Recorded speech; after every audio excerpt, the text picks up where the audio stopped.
Asalaamu calaykum waraxmatullaahi wabarakaatuh. Halkani waa Daalacan Media. Daawadayaal meel soo joogtiin waxaan idin leenahay kula wanaagsan. Xubinteena waxaynu ku soo qaadanaynaa madaxweyne iyo marwada koowaad ee dal Afrikaan ah oo u dabaaldegay soddon guuradii kasoo wareegtay markii ay isguursadeen.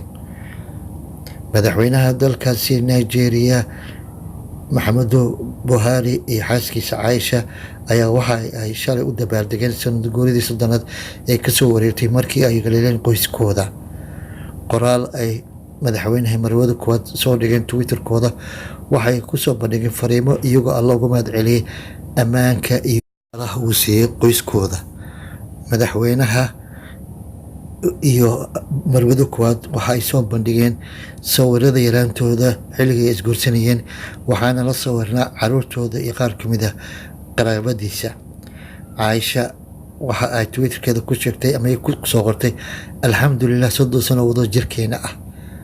Madaxweyne Buhari oo dalkaasi xukumayay isla markaana ah jenaraal hore ayaa waxa uu haatan booqasho ku joogaa degmada uu kasoo jeeday ee lagu magacaabo Daura oo ka tirsan gobolka Katsina ee dalkaasi.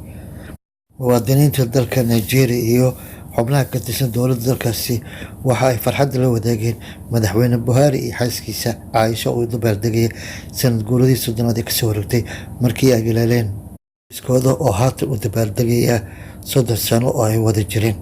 daawadayaal xubinteena waa naginta waxaad kala socoteen Daalacan Media waana ku mahadsantiin daawashadiina.